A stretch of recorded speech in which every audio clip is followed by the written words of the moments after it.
Hello, good morning. Welcome back to my channel. सकाळी सकाळी देवपूजा झाली, त्यानंतर मग काव्याची स्कूलची तयारी, तिचं टिफिन वगैरे सगळं रेडी करून ती गेली स्कूलला. माहिती नाही काय, आज सकाळपासून आभाळ होता आणि बघा आता पाऊस चालू झालेला आहे. तसं चांगलंच आहे म्हणा, पाऊस पडत आहे, कारण गेले भरपूर दिवस कडक ऊन तापत होती आणि त्यामुळे खूप गरम होत होतं. आम्ही उन्हाळा संपल्या लगेचच कूलर काढून ठेवून दिलेला होता, कारण पावसाळ्यामध्ये कूलरमध्ये पाणी वगैरे जमा होते आणि त्यामुळे डासांचं प्रमाण जास्ती वाढतं. त्यामुळे आम्ही कूलर काढून ठेवून दिले होते. आणि मधल्या काळात माहिती आहे तुम्हाला, याचा म्हणजे बिमारीचे पण खूप चालू होते, साथ काही वेगळ्या प्रकारचे. त्यामुळे त्या रिझनने पण आम्ही कूलर काढून ठेवून दिलेला होता.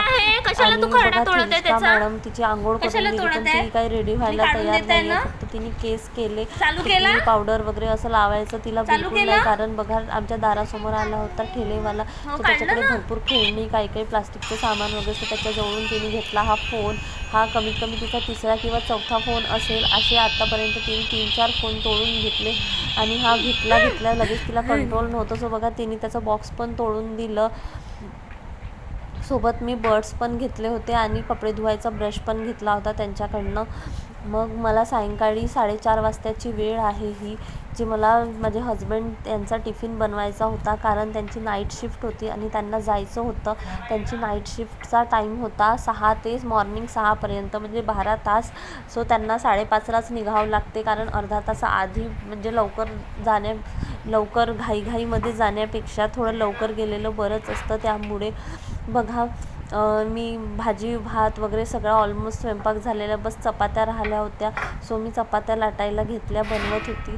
माझा चपात्या लाटायची स्पीड एवढी आहे की म्हणजे चपाती लाटून पण होऊन जाते, पण गॅसवरची चपाती शेकून व्हायला वेळ असते.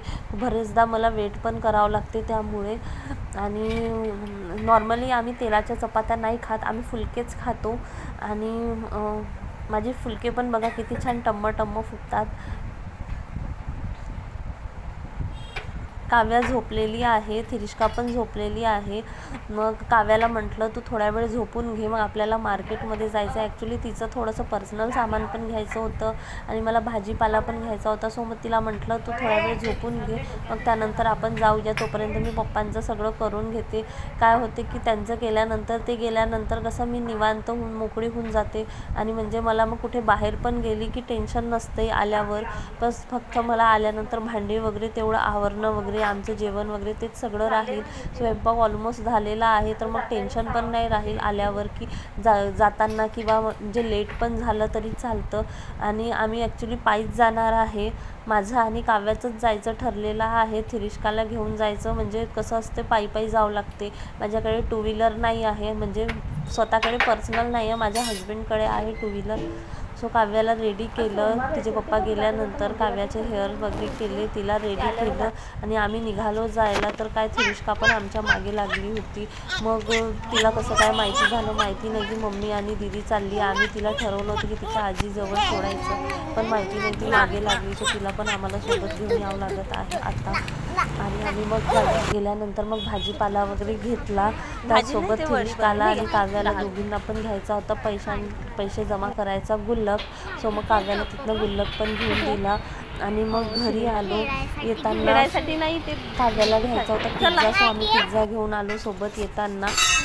घरी आल्यावर पिझ्झा खायला मग तो खाऊन घेतला पटपट. थिरिष्कानी आणि काव्यानी पण पटपट संपवून